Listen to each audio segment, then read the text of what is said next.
Alors, je vais vous expliquer comment on fait le réglage, comment on fait un petit réglage sur une vieille voiture de moteur. Alors évidemment, là, je fais pas tourner le moteur, sinon c'est trop bruyant. Donc, ça se fait moteur chaud. Alors, vous avez le réglage de la richesse, le réglage du ralenti, et puis le calage de l'allumage. Alors, on va commencer par le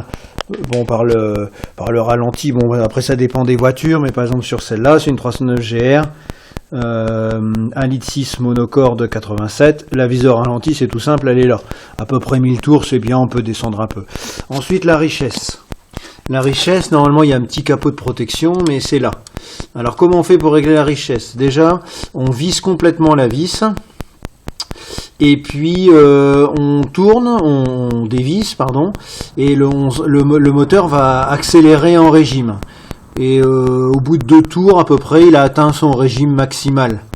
Ça va monter à peu près 50 ou 100 tours, c'est à l'oreille. Hein. Et peut-être qu'on peut faire 3 tours, mais bon, souvent c'est entre 2 et 3 tours.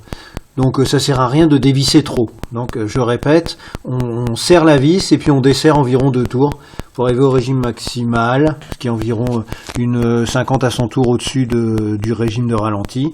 Ensuite on remet un petit capot et puis après on règle le ralenti, tout simplement.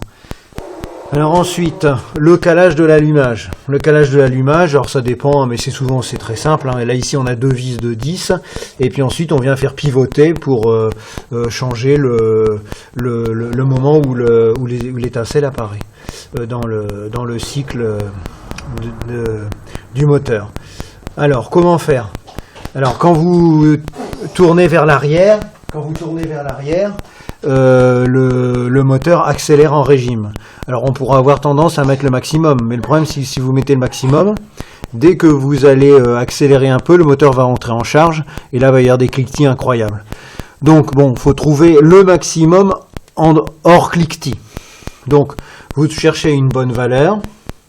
Vous cherchez, on sent que ça accélère, à la limite on peut aller assez loin, hein. Bon, on serre un petit peu, on va faire un petit tour sur la route, on accélère à fond, s'il y a des cliquetis, c'est même pas la peine, hop, on arrête, on redescend un petit peu, on serre un peu, on accélère, voilà, donc la valeur maximum sans cliquetis. Ensuite, hop, on serre bien. Alors là c'est une vieille voiture, le système de dépression, de modification du calage par la dépression, il est HS. Donc je l'ai complètement enlevé, hein, ce qui fait que la voiture n'a pas toute sa performance dans les tours. Mais bon, c'est pas trop grave. Alors, quoi d'autre? Alors ici, on a aussi un système qui permet quand il fait froid, d'aspirer l'air chaud qui est à l'échappement et non pas l'air qui vient ici. Alors ça c'est un système intéressant, mais le problème c'est que ça passe via un bilame qui, en fonction de la température, va faire aller la dépression à la capsule ou pas. Et vous pouvez le contrôler hein, un jour quand il fait bien chaud. Si l'air ne passe pas bien par ici, eh bien c'est que le système ne fonctionne pas. Alors le problème donc c'est que vous allez tout le temps aspirer de l'air chaud. Bon bah à ce moment-là, ce que j'ai fait moi, c'est que ici j'ai mis un petit bouchon de stylo. Et puis on met ça, et voilà, c'est beau, mais ça marche plus. Et puis c'est pas si gênant que ça finalement. Voilà donc comment on fait pour régler un moteur essence comme ça à l'oreille, et vous allez voir un peu les performances. C'est pas si mal que ça pour une voiture qui a 160 000 km, environ 20-25 ans. Enfin elle est de 1986, donc ça fait plutôt 25 ans. Et tout est d'origine, sauf les bougies. Sauf la tête de Delco. Sinon tout est d'origine. Et pour les bougies, j'avais acheté il y a longtemps des bougies 4 électrodes. J'ai mis des bougies 4 électrodes.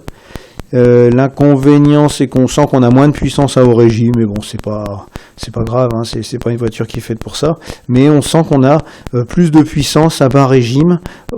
Quand on enfonce très très doucement l'accélérateur, on sent que la voiture elle part mieux. Donc effectivement ça doit permettre de moins consommer. J'ai pas fait les tests. Et puis aussi il y a une vingtaine de mille, j'ai mis du métal 5. Alors j'y croyais pas trop. Finalement j'ai l'impression que c'est pas mal comme produit.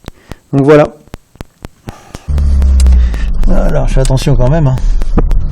C'est pas parce que c'est une voiture qu'on peut pas avoir d'accident. Voilà.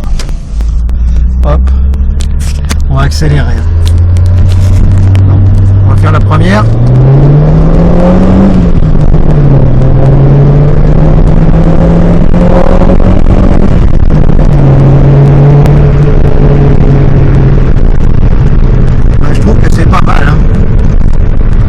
c'est pas mal.